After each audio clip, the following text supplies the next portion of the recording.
우리 존경하는 선배 목사님 그리고 목사님 앞에서 말씀을 전하려고 하니까 좀 두려운 마음이 있습니다. 우리가 잘 아는 유머가 있습니다. 아주 옛날에 어떤 마을에 산 위에 동굴이 있었는데 그 동굴 안에 있는 샘물을 마시면 영원히 죽지 않는다는 이야기가 있었습니다. 이 소식을 들은 바보 삼형제가 있었어요. 이 바보 삼형제가 이 샘물을 마시러 갔습니다. 그런데 이 샘물을 먹으려면 한 가지 약속을 해야 돼요. 그 약속이 뭐냐? 동굴 안에서는 절대로 말을 해서는 안 된다는 약속이었습니다. 즉 말을 하면 죽는다는 것이에요. 드디어 바보 삼형제가 동굴 안으로 입구에 도착했고 동굴 안으로 들어갔습니다. 큰형이 말했습니다. 얘들아, 여기서 말하면 죽어. 말하면 안 돼. 그리고 그 말을 하고 큰형이 죽고 말았습니다.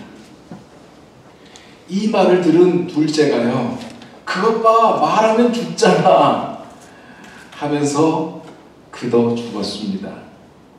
이것을 본 셋째가요, 나만 살았다 하고 죽고 말았습니다. 이 바보 삼형제가 안 돌아오니까 동네 사람들은 궁금해서 어떻게 했나 궁금해서 동굴로 가보기로 했습니다. 동굴 안에서는 절대로 말을 해서는 안 된다는 이야기를 하면서 동굴 입구에 도착했습니다. 드디어 안으로 들어갔어요. 이장 아저씨가 말합니다. 여러분, 여기서 말하면 죽습니다. 아시죠? 그리고 죽어버렸습니다. 동네 사람들도 이장의 말에 모두 다 예! 하고 죽고 말았습니다. 아주 우스운 얘기죠. 웃음은요, 여러분, 기쁨과 깊은 관계가 있습니다. 지금 우리 고국의 코로나 바이러스 때문에 또한 정치 때문에 웃을 수 있는 상황이 못 됩니다. 언론에서나 어디서나 웃는 얘기를 하면 눈치가 보이고 웃음이 사라져 버렸습니다. 우리는 기쁨을 어떻게 생각할까요? 여러분은 기쁨을 어떻게 생각하십니까? 윌리엄 셰익스피어가요, 그대의 마음을 웃음과 기쁨으로 감싸라. 그러면 일천의 해로움을 막아주고 생명을 연장해 줄 것이다 라고, 결국 웃음이 마음의 치료제가 된다는 얘기를 했습니다. 이미 우리는 기쁨에 대해서 잘 알고 수없이 들었습니다. 그렇지만 다시 한번, 나는 과연 기쁨을 알고 있고 기쁨을 누리는 사람인가? 나는 왜 기뻐할까? 이것을 오늘 잠시 나누면서 엿볼 수 있기를 원합니다. 먼저 기쁨에 대해서 사전은요, 이렇게 정의하고 있습니다. 바라는 무엇이 이루어졌을 때 느끼고 흐뭇하고 즐거운 마음이라고 정의하고 있습니다. 어느 분은 이 기쁨에 대해서 이 모든 것들은 위로부터 오는 것을 전제하고 있다고 말하고 있습니다.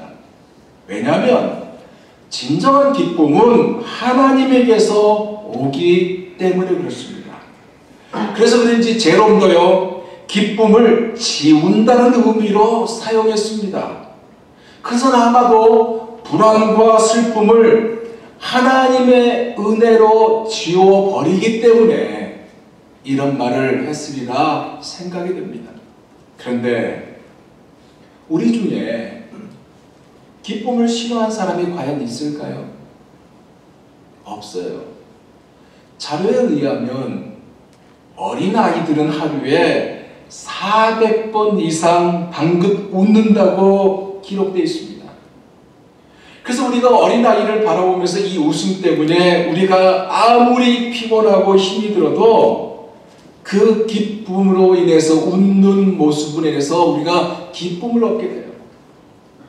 그러기에 기쁨이 없는 세상은요, 감옥이라 할 정도로 어떤 형편이 있든지 크고 작은 기쁨이 개개인 모두에게 담겨져 있습니다. 만약에 기쁨이 고갈된다면 어떻게 될까요? 전자가 된다면 아마 탈선이 존재될 것입니다. 이 이야기는요, 어떤 악한 방향으로 기쁨을 추구한다는 얘기입니다. 오늘 본문은요, 주 안에서 항상 기뻐하라. 내가 다시 말하노니 기뻐하라 라고 항상 기뻐하라는 진짜 기쁨을 말씀하고 있습니다. 그러면서 우리는 이 말씀에 또 하나의 짚고 넘어가야 하는 것은 우리가 항상 기뻐하지 못하기 때문에 이 말씀은 또한 선망의 대상이 되기도 합니다. 중요한 사실은 기독교 안에는 진짜 기쁨이 있다는 것이고 그것도 세상이 모르는 독특한 기쁨이 있다는 것입니다. 그러므로 이 기쁨을 진정으로 아는 자는 예수님을 바로 믿는 사람이고 이 기쁨을 알지만 잘 누리지 못한다면 어쩌면 병든 신앙을 소유하고 있을지도 모르고 이 기쁨을 전혀 모른다면 아직도 예수를 모르는 사람이라 할 수 있습니다. 오늘 본문인 주 안에서 항상 기뻐하라 내가 다시 말하노니 기뻐하라는 이 말씀은 구조상으로 볼 때 그렇게 하라는 명령어입니다. 여기에서 강조점은 주 안에서 항상 기뻐할 수 있는 비결이 바로 주 안에서라는 말입니다. 그러면 이 말의 구체적인 의미가 무엇일까요? 정확한 답을요, 사도 바울이 제시하고 있습니다. 즉 바울이 기뻐하는 그 이유에서 주 안에서 기뻐한다는 것이 무엇인지를 발견할 수 있다는 얘기입니다. 그럼 우리도 주 안에서 기뻐할 수 있다는 얘기 아닙니까? 그런데 핵심은 사도 바울도 기쁨의 보편적인 조건을 벗어나지 않고 있다는 것입니다. 그럼 이 보편적인 조건이 무엇일까요? 심리학자들이 생각하는 보편적인 생각이에요. 심리학자들이요, 사람들이 기뻐하는 것에 4가지 근거를 두었는데 그 첫째가 뭐냐? 사랑을 받으면 기뻐하게 되고, 두 번째로는 소중하다고 여기는 것을 손에 넣으면 기뻐하게 되고, 세 번째는 자기의 형편을 좋게 받아들이면 기뻐하게 되고, 마지막이 뭐냐면 자기가 가지고 있는 소중한 것을 남과 나누게 될 때 기쁨이 온다고 했습니다. 이 보편적인 기쁨이 사도 바울에게도 있었어요. 놀라운 것은요, 이것은 우리가 일반적으로 이해할 수 있는 기쁨이라는 것입니다. 이 기쁨을 주 안에서 항상 기뻐하라는 명령을 하고 있는 것입니다. 사도 바울이 말하고 있는 이 보편적인 기쁨의 그 첫째가 뭐냐? 하나님의 사랑을 받고 있다는 것입니다. 우리가 잘 아는 말씀이에요. 로마서 5장 3절에서 4절 말씀입니다. 다만 이뿐 아니라 우리가 환난 중에도 즐거워하나니 이는 환난을 인내는 연단은 소망을 이루는 줄 아닙니다. 환난 중인데도 즐거워한다는 것입니다. 이것이 어떻게 가능할까요? 사도 바울은요, 그 이유를 5절에서 말합니다. 우리에게 주신 성령으로 말미암아 하나님의 사랑이 우리 마음에 부은 바 되리니. 다시 말해서 성령을 통해 마음에 하나님의 사랑이 막 흘러 들어왔다는 얘기입니다. 하나님의 사랑을 무한히 받고 있다는 이 사실 때문에 비록 환난을 겪어도 기뻐한다는 것입니다. 지금 힘이 드는데 하나님의 사랑을 알아서 하나님의 사랑을 고백함으로 환난 가운데서도 기뻐하는 것입니다. 솔직히 바울만큼 환난과 핍박이 많은 사람이 어디 있나요? 데살로니가전서 2장 2절에 너희 아는 바와 같이 우리가 먼저 빌립보에서 고난과 능욕을 당하였으니 우리 하나님은 힘입어 많은 싸움 중에 하나님의 복음을 너희에게 말하였노라. 자신이 무한한 하나님의 사랑의 대상이기에 매를 맞으면서도 기뻐할 수 있었다고 하고 있습니다.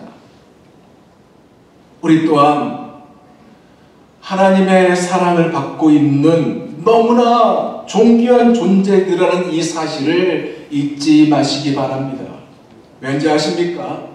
하나님이 자신의 외아들을 포기할 정도로 우리를 완전히 사랑하기 때문에 그렇습니다. 이 사실을 우리 성령님을 통해 알게 하지 않습니까? 그리고 그 사랑을 마음 가득히 담도록 하고 있습니다. 내가 느끼든 내가 느끼지 못하든 하나님의 사랑이 폭포수같이 가득 채우고 있기에 슬플 때에도 내가 얼마나 하나님의 사랑을 받고 있는지를 묵상하게 되면, 아니 마음이 아플 때에도 하나님께서 나를 얼마나 또한 어떻게 사랑하고 계신지를 묵상하게 되면 우리도 바울처럼 기뻐할 수 있고 기쁨을 또한 자아내고요, 온 만물을 창조하신 하나님께서 나 같은 것을 특별히 사랑하신다는 이 기쁨을 안겨받게 된다는 사실입니다. 우리는 하나님의 사랑을 받는 자들이에요. 하나님의 사랑을 받고 있기에 불행 속에서도 기뻐할 수 있고요, 눈물을 흘리는 그 슬픔 속에서도 하나님의 사랑이 기쁨으로 이끈다는 이 사실을 믿으시기 바랍니다. 둘째로요, 예수 그리스도를 소유할 수 있었기에 기뻐할 수 있었습니다. 빌립보서 3장 1절을 보면 사도 바울이 이렇게 말합니다. 정말로 나의 형제들아 주 안에서 기뻐하라, 이렇게 말하고 있습니다. 여기에 정말로는 끝으로라는 말 아닙니까? 그러니까 끝으로도, 즉 결론으로도 주 안에서 항상 기뻐한다고 그가 고백하고 있습니다. 그 이유가 어디에 있을까요? 사도 바울은요 7절에서 8절에 그 답을 주고 있습니다. 그러나 무엇이든지 내게 유익하던 것을 내가 그리스도를 위하여 다 해로 여길 뿐더러 또한 모든 것을 해로 여김은 내 주 그리스도 예수를 아는 지식이 가장 고상하기 때문이라. 내가 그를 위하여 모든 것을 잃어버리고 배설물로 여김은 그리스도를 얻고, 한마디로 예수님 때문에 기쁨의 이유라고 말하고 있습니다. 사랑하는 여러분, 예수님만큼 이 세상에서 소중한 분은 없습니다. 예수님만큼 우리에게 복이 되는 분도 없고요, 예수님만큼 우리에게 기쁨의 원천이 되는 분도 없습니다. 예수님 때문에 하늘에 있는 모든 축복을 소유합니다. 바울은 예수님을 발견하자마자, 예수님을 소유하자마자 너무나 좋아서 다른 것들, 모든 것들을 배설물로 취급해버렸습니다. 우리 역시 예수님을 발견하여 모시고 소유하고 사는 자들 아닙니까? 예수님과 함께 동행하고 예수님을 소유함으로써 받아 누리는 은혜는 값으로 매길 수 없다는 사실 우리가 너무나도 잘 알고 있어요. 그러기에 나의 모든 죄가 용서받았고 하나님의 자녀가 되었으며 거룩하신 하나님의 손을 잡고 이 험한 세상을 걸어가고 있기에 기도할 때마다 예수님 때문에 하나님으로부터 응답을 받으면서 살고 있는데, 우리는요, 우리가 사역하고 있는 이 사역이라는 테두리 안에서 이러한 것을 잊어버리고 놓칠 때가 있다는 사실입니다.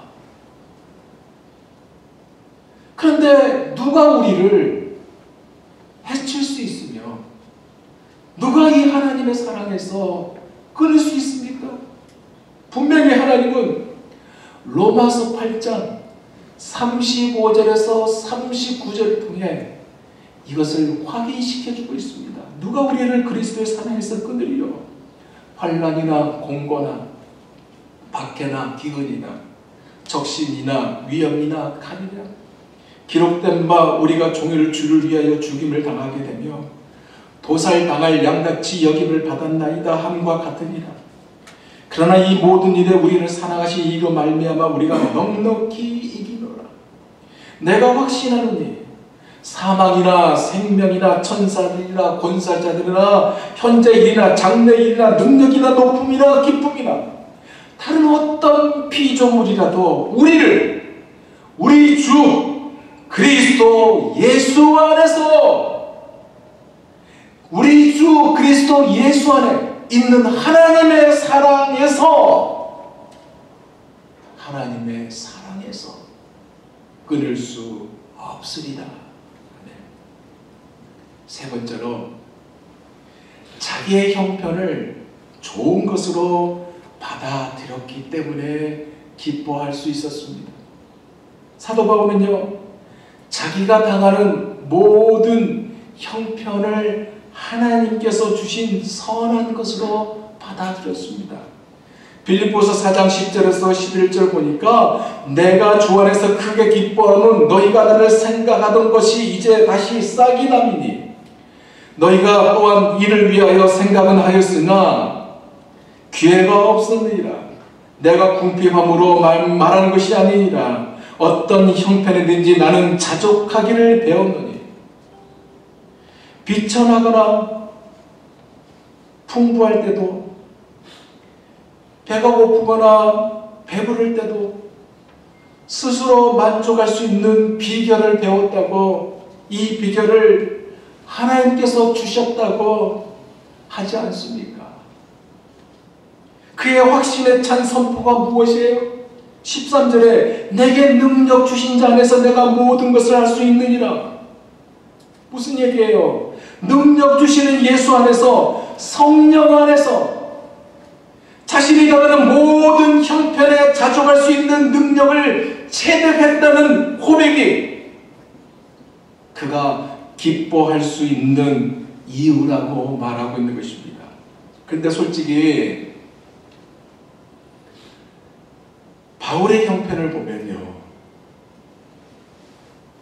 결혼도 안 했기 때문에 자식도 없는 분입니다. 우리 같으면 마음이 답답하거나 슬플 때나 아내와 자식 때문에 힘도 없고 기뻐하는데, 바울은 그런데도 지금 기뻐한다고 말하고 있습니다. 왜 그럴까요? 그의 성격이 낙천적이기 때문에 그럴까요? 솔직히 그는 낙천적이지도 않습니다. 아니면 남보다 건강해서요. 그에게 있는 병은 우리가 잘 알아요. 자기만이 아는 혹독한 육체의 고통을 가지고 있잖아요. 그렇게 살았잖아요. 평생 그 고통에서 벗어나지 못했는데 기뻐하는 이유는 모든 고통까지도 좋게 받아들였기 때문이라고 하지 않습니까? 긴 역사적인 남북을 갖고 볼 때는 그가 위대한 사람이지만 당시 상황은 세상의 구경거리였거든요. 로마 감옥에 갇혀 있어서 감옥에 있는 사람이 기뻐한다고 소리칠 수 있겠습니까? 그런데도 기뻐했고요.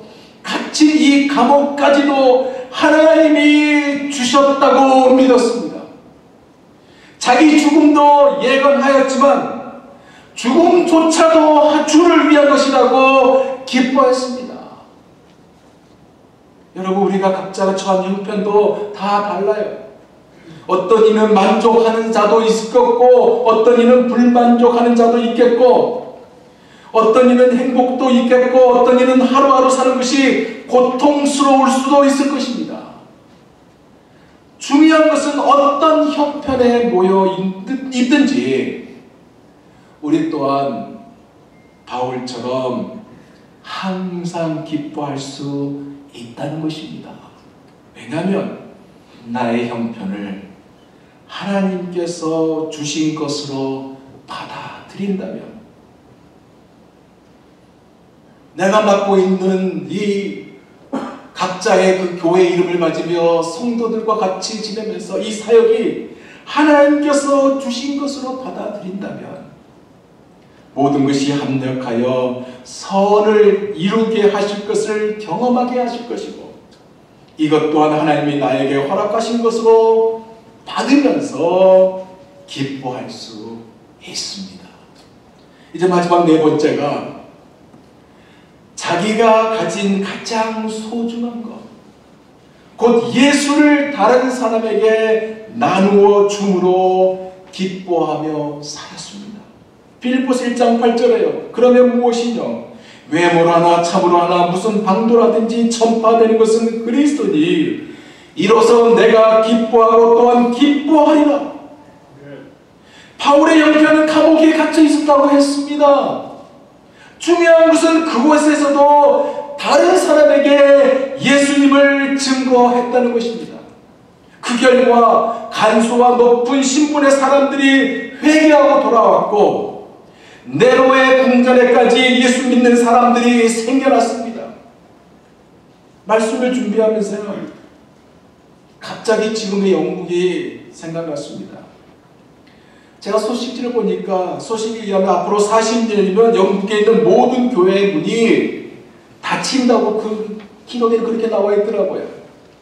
왜냐하면 2001년도 영국 인구 조사에 의하면 72%가 기독교인이라고 하면서 실제로 교회 다니지 않는 사람이 66%이고, 그 이후에 2005년도 조사에 믿음을 가지고 교회에 출석하는 인구는 3%에 지나지 않는다는 발표가 나왔기 때문입니다.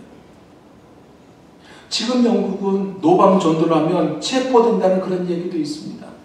몇 해 전에 나이지리아 출신의 어느 목사님이 노방 전도를 했나 봐요.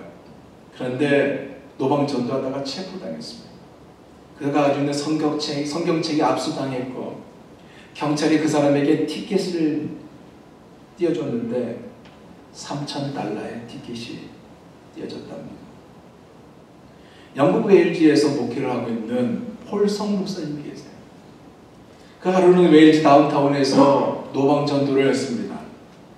그때 아주 등치가 큰 백인이 다가와서 전도를 못하도록 방해를 한 거예요. 그러면서 이런 말을 했대요. 네가 철수하지 않으면 난 너에게 폭력을 행사하겠다고. 그때 목사님 하나님께 이렇게 기도했답니다. 하나님, 철수할까요? 아니면 맞을까요? 마음에 맞으라는 그런 생각이 들어서 그냥 맞았답니다. 그 백인의 주먹에는 깡패들이나 끼는 크러치가 손가락에 끼어 있었습니다. 그가 나무 패듯이 목사님을 때렸어요. 피까지 토했는데 목사님이 어떤 방어도 안 하니까 갑자기 멈추고선 넌 왜 공격을 한 번도 안 하느냐? 그렇게 물었답니다. 그랬더니 폴성 목사님이 하나님이 너를 사랑하신다. 그렇게 하니까 순간 그 덩치 큰 남자가 무릎을 꿇고 엉엉울었대요. 그래서 말하기를 자기는 어렸을 때 아버지의 손을 붙잡고 교회를 갔다는 얘기를 합니다. 그리고 그 자리에서 예수님을 영접했다는 이야기를 들었습니다. 여러분, 이 폴송 목사님은 예수님을 전하는 것이 가장 큰 기쁨이었어요. 바울에게도 예수님을 전하는 것이 가장 큰 기쁨입니다. 하지만 감옥에 갇혀서 부자연스러운 몸이기에 전하는 데는 한계가 있었지만, 그래도 밖에 있는 사람들이 열심히 복음을 전한다는 소식을 듣는 그가 비록 자신은 갇혀 있어도 복음이 증거되고 전해진다는 소식에 너무나 기뻐했습니다. 마찬가지로 우리가 예수님을 가장 소중한 존재로 생각한다면 예수님을 다른 사람에게 전하고 나누는 것은 기쁨의 원천입니다. 목사로 부름받은 우리가 꼭 전도할 사람이 있다면 그에게 예수님을 전하고, 아는 사람을 찾아가서 예수 믿으라고 하고, 누군가를 붙들고 예수를 왜 믿어야 하는지를 설명하면 자기도 모르게 마음에 기쁨이 솟구쳐 오를 겁니다. 왜냐하면 내가 좋아하고 내가 소중히 여기는 것을 남에게 나눠주기 때문에, 나에게 소중한 예수님을 나누기에 분명히 기쁨이 머문다는 것입니다. 이제 마무리해봐요. 바울은요, 주 안에서 항상 기뻐하라고 하였습니다. 여기에서 주 안에서의 뜻은 네 가지라고 했습니다. 먼저 내가 하나님의 사랑을 받고 있기에 항상 기뻐한다는 것이고, 나는 가장 소중한 예수님을 얻었기에 항상 기뻐할 수 있다는 것이며, 하나님이 나에게 허락하신 이 모든 여건, 처지, 형편을 선하게 여기기에 항상 기뻐할 수 있고, 나에게 있는 가장 소중한 예수님을 다른 사람에게 나눠줄 수 있기 때문에 항상 기뻐할 수 있다고 했습니다. 여기에 한 가지만 더 붙인다면, 바울처럼 주 안에서 항상 기뻐하기 위해서 선택을 해야 한다는 것입니다. 즉, 이 기뻐하라는 이 명령 안에는 습관적으로, 계속적으로 기뻐하라는 선택의 명령을 해야 한다는 것입니다. 이 의미는 나는 하나님의 사랑을 받는 존재야, 그러므로 항상 기뻐할 수 있어 라고 기쁨을 선택하기로 결단하면 그 기쁨은 우리의 것, 여러분의 것이 되고, 기뻐하라고 명령했기 때문에 주님 알겠습니다 라고 기쁨을 선택하면 마음에 기쁨이 솟구친다는 것입니다. 내 형편이 아무리 어려워도 이 형편을 하나님이 알아서 주신 거니까 선한 것이야, 하나님 감사합니다 하면서 자족하는 마음으로 기쁨을 선택하면 그 기쁨은 여러분의 것이 된다는 것입니다. 또한 예수 믿지 않는 사람을 찾아가 전도하기로 결단하면 그 기쁨 또한 여러분의 것이 된다는 얘기예요. 이 명령에 부름을 받은 자들이 바로 우리 아닙니까? 나는 왜 기뻐할까? 무엇 때문에 기뻐할까? 예수님으로 인하여 구원을 소유한 우리는 세상 사람들이 알지 못하는 놀라운 기쁨을 가지고 있기 때문에 이 세상이 다 무너져도,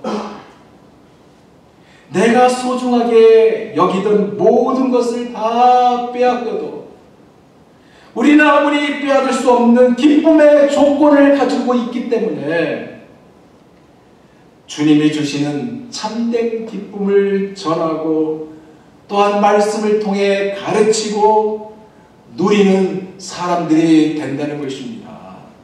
이러한 일들을 감당하는 사랑하는 여러분 모두가 다 되시기를, 그리고 잊지 않는, 기쁨을 잊지 않는 우리 모두가 다 되시기를 예수 그리스도 이름으로 축원드립니다. 기도하겠습니다. 하나님 아버지, 진정한 기쁨이라고는 하나도 없는 이 세상에서 우리가 주 안에서 항상 기뻐할 수 있는 영광과 특권을 안겨주신 것에 대해서 감사합니다. 우리가 항상 기뻐하지 못하는 그 이유를 우리 스스로 알고 있사오니 항상 기뻐하기로 선택하는 이 아름다운 삶을 날마다 이어갈 수 있는 우리 모두가 되게 하여 주옵소서. 또한 우리 주변에 있는 예수를 모르는 사람들에게 복음을 전함으로 기쁨이 무엇인지를 마음껏 누리는 사랑하는 우리 목사님들, 또한 우리 선원의 사랑의 모든 교회들이 되게 하여 주옵소서. 예수님의 이름으로 기도하옵나이다. 아멘.